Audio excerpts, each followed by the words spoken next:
Now next अभी हमें start करना दैट इज हमारा ईथर्स। तो अभी ये जो चैप्टर है आपका ये 3 पार्ट्स के अंदर डिवाइड है, आपका अल्कोहल वाला पार्ट, फिनोल वाला पार्ट एंड जो लास्ट पार्ट है बचेगा अपना दैट इज ईथर्स। अब ये ईथर्स के अंदर सबसे पहले हमें देखना पड़ेगा कि ईथर का प्रिपरेशन कैसा होता है। तो फर्स्ट ऑफ ऑल हमने देखा था कि जो ईथर का स्ट्रक्चर है, ईथर का स्ट्रक्चर बेसिकली कैसा होता है कि जिसके अंदर सेंटर में रहेगा आपका ऑक्सीजन और उसके दोनों साइड में क्या रहेगा, एक तो आपका अल्काइल चेन रहेगा या फिर एक तो अराइल चेन रहेगा। ठीक है, तो इसके बहुत सारे टाइप्स है कि यहाँ पर अराइल चेन आ सकता है, बोथ साइड अराइल आ सकता है। इन शॉर्ट बीच में ऑक्सीजन होना जरूरी है और ऑक्सीजन के बोथ साइड में क्या होना चाहिए, कार्बन का चेन रहना जरूरी है। तो कार्बन का चेन आपका straight chain, branch chain, round chain कैसे भी हो सकता है। अब इसका प्रिपरेशन करने के लिए हमारे पास मेजरली 2 स्टेप्स है, एक है आपका डिहाइड्रेशन ऑफ अल्कोहल और दूसरा है आपका विलियमसन सिंथेसिस। अभी डिहाइड्रेशन ऑफ अल्कोहल के अंदर क्या करते हैं हम लोग, सिंपली कि जो प्राइमरी अल्कोहल है, ये प्राइमरी अल्कोहल को अगर हम लोग क्या करेंगे, लोअर टेम्परेचर हीट करेंगे विद H2SO4। मतलब कितना टेम्परेचर लिया मैंने यहाँ पर 413 केल्विन। तो जब इसको हीट करेंगे तभी मुझे क्या मिलेगा, वहां पर ईथर मिलेगा। लेकिन सेम अल्कोहल को अगर मैंने क्या कर दिया H2SO4 के साथ हायर टेम्परेचर पे हीट किया, मतलब 443 केल्विन पे, तो वहीं पर मुझे क्या मिलेगा यहाँ पर अल्कीन। तो इसका मतलब क्या कि लोअर टेम्परेचर पे आपको ईथर मिलेगा, हायर टेम्परेचर पे क्या मिलेगा, अल्कीन मिलेगा। ठीक है, तो उसका एग्जांपल देखो यहाँ पर लिया हुआ है। सबसे पहले देखेंगे ईथर वाला एग्जांपल। क्या किया है, C2H5OH plus C2H5OH। Text book में हमने लिया हुआ है 2C2H5OH की दो टाइप है, मैंने स्प्लिट करके लिखा था कि आपको आइडेंटिफाई हो जाए। तो यहाँ पर क्या कर रहा हूँ मैं, H2SO4 और हीट कितना कर रहा हूँ, 413 केल्विन। आफ्टर हीटिंग यहाँ पर क्या हो जाएगा, देखो ये जो H और ये बाजू वाला OH दोनों मिलके क्या बनेगा उसका H2। इसलिए आपने देखा है तो रिएक्शन में नीचे लिखा हुआ है -H2। इसका मतलब का H2 वहां पर रिमूव है और इसीलिए उसका नाम है डिहाइड्रेशन ऑफ अल्कोहल। बिकॉज़ यहाँ पर हम लोग क्या कर रहे हैं, वाटर मॉलिक्यूल को हटा रहे हैं ना, बराबर ना। आपके कंपाउंड से देखो ना वाटर मॉलिक्यूल अलग हो गया, मतलब क्या डिहाइड्रेट हो गया ना, दैट्स व्हाई इसको बोलते हैं डिहाइड्रेशन ऑफ अल्कोहल्स। तो जब ये हटेगा तो यहाँ पर क्या क्या बचेगा, C2H5O C2H5 C2H5O C2H5। मतलब मुझे यहाँ पर क्या मिल गया, मेरा ईथर मिल गया। और ये जो बॉन्ड फॉर्म होता है अलग से क्या फॉर्म होगा वहां पर H2। सेम रिएक्शन अगर हम लोग करेंगे उसके साथ ही C2H5OH के साथ, लेकिन अभी क्या करेंगे उसको हायर टेम्परेचर पे हीट करेंगे, तो वहां पर मेरा ईथर की जगह पर अभी क्या फॉर्म हो रहा है, अल्कीन। ठीक है ना। लेकिन ये जो आपके रिएक्शंस है इसके अंदर अगर आपने सेकेंडरी और टर्शियरी अल्कोहल अगर यूज किया तो वहां पर आप कितना भी टेम्परेचर पे अगर हीट करोगे तो आपको क्या मिलेगा, वहां पर अल्कीन ही मिलेगा। मतलब वहां पर आपको ईथर मिलने का चांसेस बिल्कुल भी नहीं है। सो दैट्स व्हाई ये जो रिएक्शन है आपका, इसके अंदर अगर सेकेंडरी एंड टर्शियरी अल्कोहल अगर यूज करेंगे डिहाइड्रेशन के अंदर, ठीक है, यहाँ पर लिखता हम लोग बाजू में, ठीक है, कि if secondary and tertiary alcohols are used, then we get alkene। मतलब अगर आपने सेम रिएक्शन रिपीट किया किसी के साथ सेकेंडरी या फिर टर्शियरी अल्कोहल के साथ यहाँ पर, तो आप कितना भी टेम्परेचर पे उसको हीट करोगे आपको मिलने वाला अल्कीन है, वहां पर ईथर मिलेगा नहीं। तो इसका मतलब क्या कि डिहाइड्रेशन अल्कोहल से किस में वर्कआउट होता है, आपके primary alcohol. Secondary and tertiary alcohol के लिए आपका वो रिएक्शन एप्लीकेबल नहीं है। देन है आपका अगला दैट इज विलियमसन सिंथेसिस। अभी विलियमसन सिंथेसिस के अंदर हम लोग क्या करेंगे, सिंपली प्राइमरी अल्काइल हैलाइड जो है उसको हम लोग ऐड करेंगे सोडियम अल्कोक्साइड के अंदर या फिर सोडियम फिनॉक्साइड के अंदर, और आफ्टर रिएक्शन हमें वहां पर क्या मिलेगा, एक तो ईथर और दूसरा मिलेगा हमें sodium halide that is NaX। ठीक है, तो इसका अगर एग्जांपल हम लोग फॉर्म करने के लिए जाएंगे तो सिंपली आपको क्या करना है, एग्जांपल फॉर्म करो। तो सबसे पहले देखेंगे प्राइमरी अल्काइल हैलाइड, तो उसमें सिंपल एग्जांपल लेते हैं, लेट्स से अल्काइल क्लोराइड या फिर मिथाइल क्लोराइड का लेते हैं, प्लस अब यहाँ पर सोडियम अल्कोक्साइड ले सकते हैं, फिर सोडियम फिनॉक्साइड कुछ भी ले सकते हैं। ठीक है, तो यहाँ पर हम लोग लेते हैं सोडियम अल्कोक्साइड। ठीक है, तो यहाँ पर लेता हूँ सोडियम मिथॉक्साइड हो गया ये। अभी यहाँ पर भी क्या होगा, सेम वैसा ही आफ्टर रिएक्शन NaX का मतलब क्या है, आपका सोडियम और यहाँ का एक हैलोजन अलग होगा। X का मतलब क्या, हैलोजन। यहाँ पर हैलोजन कौन है, आपका क्लोरीन। तो दैट्स व्हाई यहाँ पर क्या होगा, ये वाला पार्ट अलग होगा। ठीक है, तो ये वाला पार्ट अगर अलग से होगा तो क्या क्या बच रहा है, CH3O CH3, मतलब मुझे क्या मिल गया, यहाँ पर ईथर मिल गया। ठीक है, तो दैट्स यहाँ पर क्या मिल गया, CH3O CH3 प्लस ये Na और Cl मिलके क्या बन गया, ये NaCl।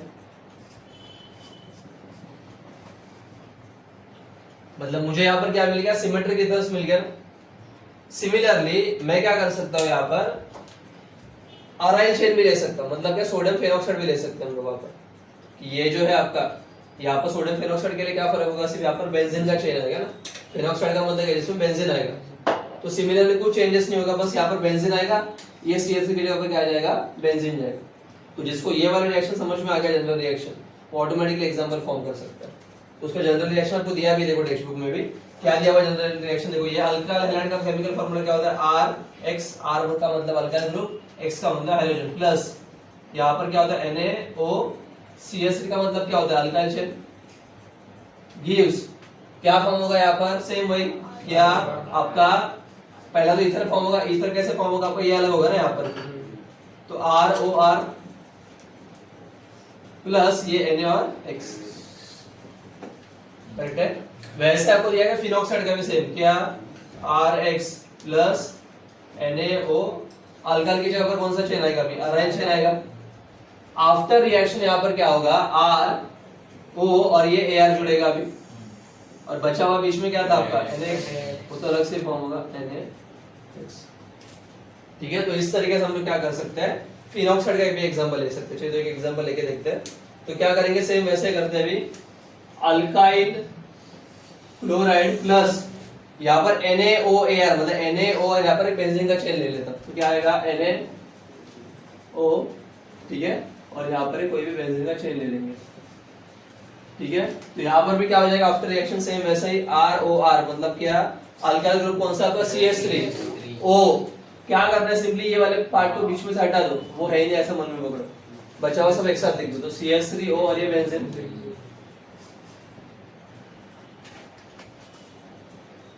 प्लस ये NaCl, मतलब मुझे भी यहाँ पर फिर से क्या मिल गया, ईथर मिल गया। बस फर्क इतना है कि ये वाला जो ईथर मिला आपको, ये सिमेट्रिक ईथर है, क्यों, ऑक्सीजन के बोथ साइड में क्या सेम एलिमेंट प्रेजेंट है, और ये वाला ईथर कौन सा आपका मिक्स्ड ईथर है, कि ऑक्सीजन के दोनों साइड में क्या रहेगा, आपको डिफरेंट डिफरेंट ग्रुप देखने के लिए मिलेगा, ठीक है। तो इस तरीके से विलियमसन से में आपका सिमेट्रिक एंड मिक्स्ड वाला दोनों भी क्या कर सकते हैं, ईथर हम लोग फॉर्म कर सकते हैं। लेकिन इसके अंदर भी आपको कंडीशन दिया हुआ है कि अगर हम लोग ने क्या कर लिया यहाँ पर सेकेंडरी और टर्शियरी अल्काइल हैलाइड यूज किया सेम, ठीक है, तो क्या होगा देखते हैं। तो अगर यहाँ पर सेकेंडरी अल्काइल हैलाइड या फिर टर्शियरी अल्काइल हैलाइड अगर यूज करेंगे और अगर सेम रिएक्शन रिपीट करके देखेंगे, ठीक है, तो हमें यहाँ पर क्या मिलेगा, अल्कीन फॉर्म होते हुए दिखेगा। मतलब ये भी रिएक्शन जो है वो सिर्फ किसके लिए एप्लीकेबल है, प्राइमरी अल्काइल हैलाइड के लिए एप्लीकेबल है, जैसे ये रिएक्शन सिर्फ प्राइमरी अल्कोहल के लिए एप्लीकेबल था। तो अगर आप secondary and tertiary alkyl halide अगर यूज करेंगे तो आपको अल्कीन वहां पर फॉर्म होगा नहीं, ठीक है ना। उसके बाद नेक्स्ट हमें दिया गया दैट इज फिजिकल प्रॉपर्टीज उसका, ठीक है।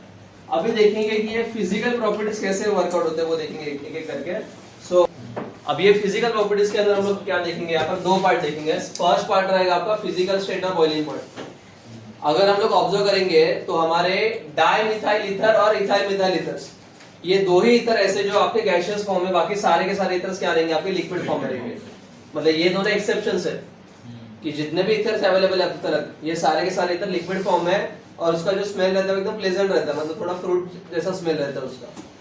लेकिन जो डाइमिथाइल ईथर है और ethyl methyl ether, dimethyl ether का मतलब कि आपका कि CH3O CH3, और इथाइल मिथाइल ईथर का मतलब कि आपका C2H5O CH3। ये दो ही ईथर्स ऐसे जो आपके गैसियस फॉर्म में, बाकी सारे के सारे क्या रहेंगे, आपके लिक्विड फॉर्म में रहेंगे।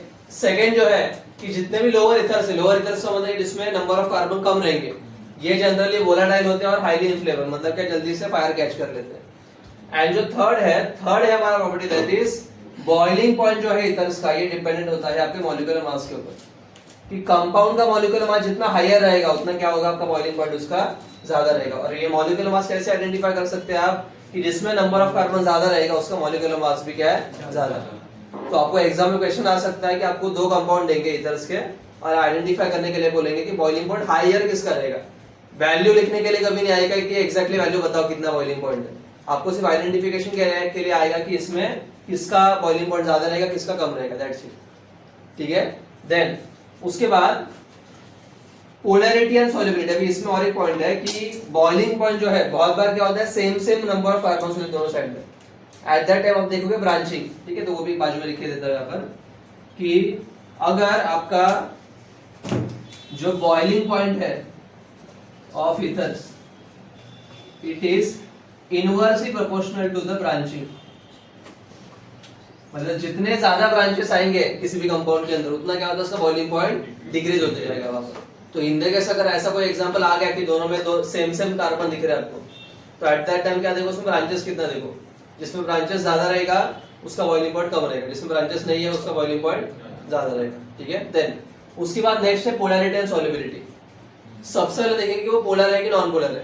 तो नॉर्मली जब हम लोग ड्रॉ करते हैं तो इसको हम लोग कुछ ऐसा ड्रॉ करते हैं ईथर को, तो देखते वक्त दिखता है कि ये जो दोनों पॉइंट्स है इसके बीच का एंगल कितना है आपका 180 डिग्री।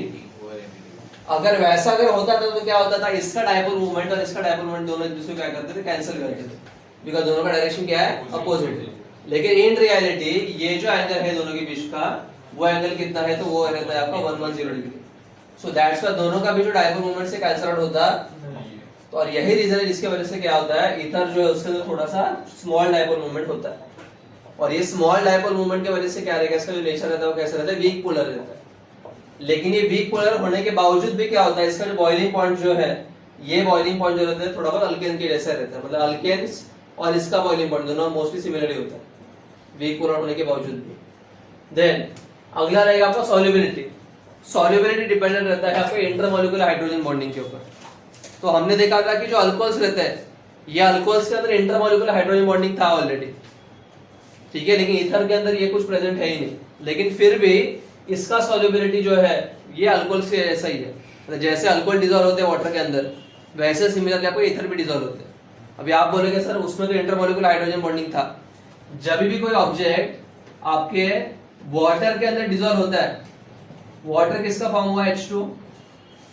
जब भी कोई चीज उसमें डिसॉल्व हो रहा है, इसका मतलब क्या कि पानी का जो हाइड्रोजन है इसके साथ वो कहीं ना कहीं पर तो बॉन्ड फॉर्म कर रहा है, इसलिए वो स्प्लिट होके वो डिवाइड होके मिक्सअप हो रहा है। लेकिन यहाँ पर हमने देखा उसमें इंटरमॉलिक्यूलर हाइड्रोजन बॉन्डिंग है ही नहीं। लेकिन यहाँ पर क्या होता है, ईथर जो है वो क्या करते हैं, जो पानी का हाइड्रोजन है इसके साथ इंटरमॉलिक्यूलर बॉन्डिंग फॉर्म कर लेते हैं। अल्कोहल में क्या होता था, OH, तो यहाँ पर उसके अंदर इंटरनली पहले से इंटरमॉलिक्यूलर हाइड्रोजन बॉन्ड है। यहाँ पर ईथर जब आप पानी में मिक्स करोगे तो क्या होगा, ईथर का ऑक्सीजन और ये पानी का H दोनों के बीच में बॉन्ड फॉर्म होगा। तो दैट्स व्हाई यहाँ पर भी क्या हो जाता है आपका, वो इंटरमॉलिक्यूलर बॉन्ड फॉर्म हो जाता है विद वाटर। और यही रीजन है जिसकी वजह से क्या होता है, ईथर पानी के अंदर भी डिसॉल्व हो सकता है, करेक्ट है। तो डिसॉल्व होने के लिए आपका इंटरमॉलिक्यूलर हाइड्रोजन बॉन्डिंग फॉर्म होना जरूरी है, ठीक है। तो इन दिस से आपका ये इतना फिजिकल प्रॉपर्टीज है, ठीक है, इसका स्क्रीनशॉट ले लो।